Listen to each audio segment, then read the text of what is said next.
Hi friends, வந்திரும் உறவுகள் அனைவருக்கும் வணக்கம். நம்மளோட சேனலில் வழங்கக்கூடியதுன்னு பார்த்தீங்கன்னா முற்றிலும் இலவசமான வரன் பதிவுங்க. ஸோ இந்த பதிவில் கூட உங்களுக்கான வாழ்க்கை துணை மூலமாக இடையே இலவச வரன்களை பார்ப்போம். பெயர் இந்துமதி, வயது 37 வயது ஆகுதுங்க. ராசி ரிஷப ராசிங்க. ஜாதின்னு பார்த்தீங்கன்னா இந்துவில் அகமுடையார் சமுதாயத்தை சார்ந்தவங்க. படிப்பு எம்காம் முடிச்சிருக்காங்க. இவங்க ப்ரைவேட் கம்பெனியில் வேலை பார்த்துட்ருக்காங்க. மாதம் 18,000க்கு மேலே சேலரி வாங்கதா சொல்லியிருக்காங்க. உங்களோட திருமண நிலைன்னு பார்த்தீங்கன்னா இவங்களுக்கு 2ஆம் மனம் தாங்க. ஸோ வரக்கூடியவருக்கும் ஃபஸ்ட்டாக இருந்தாலும் ஓகே, செகண்டாக இருந்தாலும் ஓகேன்னு சொல்லியிருக்காங்க. இவங்களுடைய முகவரின்னு பார்த்தீங்கன்னா இவங்க ஓசூரில் வசிக்கிறாங்க. மணமகளுடைய வசதி நிலைன்னு பார்த்தீங்கன்னா இவங்களுக்கு சொந்த வீடு இருக்குங்க. அது இல்லாமல் நிலம் ஒரு 2 ஏக்கர் இருக்கிறதா சொல்லியிருக்காங்க. இவங்களுடைய அப்பா எதிர்பாராத விதமாக ஆக்சிடெண்ட்டில் தவறிட்டதுனால இவங்களுடைய ஹஸ்பண்ட் சைடு இவங்கள ரொம்பவே வரதட்சணை கேட்டு டார்ச்சர் பண்ணியிருக்காங்க. ஏன்னா இவங்களுடைய அப்பா கவர்மெண்ட் ஜாபில் இருந்ததாக சொல்லியிருக்காங்க. ஸோ அதுக்கப்புறமா தான் இவங்க விவாகரத்து பண்ணிட்டு தான் சொல்லியிருக்காங்க. அதனால் இனிமேல் யாருமே வேணான்னு இவங்க தனிமையில் வேலைக்கு போயிட்டு இருந்ததாக சொல்லியிருக்காங்க. இப்போ இவங்களுடைய அம்மாக்காக இவங்க மறுமணம் ஓகேன்னு சொல்லியிருக்காங்க. பட் திருமணம் ஆனாலுமே எங்களுடைய அம்மா என் கூட தான் இருப்பாங்க, இந்த கண்டிஷனுக்கு ஓகே சொல்கிற மணமகனாக தான் வேணும்னு கேட்டிருக்காங்க. இவங்களுக்கு திருமணமாகி குழந்தைங்களாம் எதுவும் இல்லாதனால வரக்கூடியவருக்கும் குழந்தைங்க இருந்தாலும் ஒன்றும் பிரச்சனை இல்லை, என்னோடய குழந்தைங்க மாதிரி பார்த்துக்கிறேன் அப்படிங்கிற மாதிரி சொல்லியிருக்காங்க.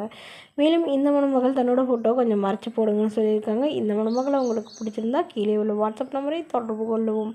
அடுத்த வரன் பேர் பார்த்தீங்கன்னா அகல்யா, வயது 42 வயது ஆகுதுங்க. ராசி விருச்சக ராசிங்க. ஜாதின்னு பார்த்தீங்கன்னா இந்துவில் அகமுடையார் சமுதாயத்தை சார்ந்தவங்க. இதில் உட்பிரிவு எதுவாக இருந்தாலும் சம்மந்தம்னு சொல்லியிருக்காங்க. இவங்களுடைய படிப்புன்னு பார்த்தீங்கன்னா எம்பிஏ முடிச்சுட்டு இவங்க ஐடி கம்பெனியில் வேலை பார்த்துட்ருக்காங்க.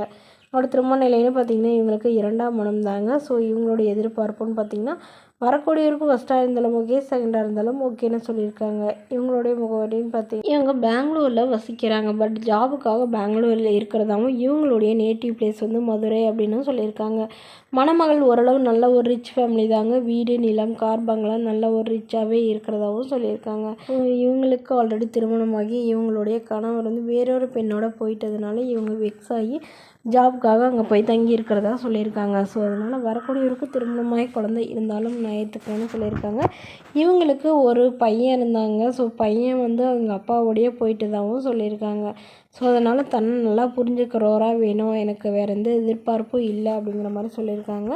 வரக்கூடியவருக்கு ஒரு சொந்த வீடாக இருந்தாலும் ஓகே, வாடகை வீடாக இருந்தாலும் ஓகே அப்படிங்கிற மாதிரி சொல்லியிருக்காங்க. மேலும் இந்த மணமகள் தன்னோட ஃபோட்டோ கொஞ்சம் மறைச்சி போடுங்க, நேரில் கேட்குறப்ப ஃபோட்டோ கொடுத்துருங்கன்னு சொல்லியிருக்காங்க. இந்த மணமகளை உங்களுக்கு பிடிச்சிருந்தா கீழே உள்ள வாட்ஸ்அப் நம்பருக்கு உங்களுடைய முழு விவரங்களையும் எங்களுக்கு சென்ட் பண்ணுங்கள்.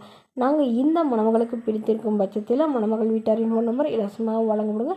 இதுபோன்ற இலவசங்களை உடனுக்குடனே உங்கள் ஃபோன்லேயே தெரிஞ்சுக்கணும். நம்மளோட சேனலை சப்ஸ்கிரைப் பண்ணி அருகில் உள்ள பெல் ஐக்கானை கிளிக் பண்ணி ஆல்னு செட் பண்ணிக்கோங்க. அப்போ தான் நம்ம பதிவுகள் போட்ட உடனே உடனுக்குடனே உங்களுக்கு நோட்டிஃபிகேஷனாக அப்டேட் ஆகும். Okay friends, thank you.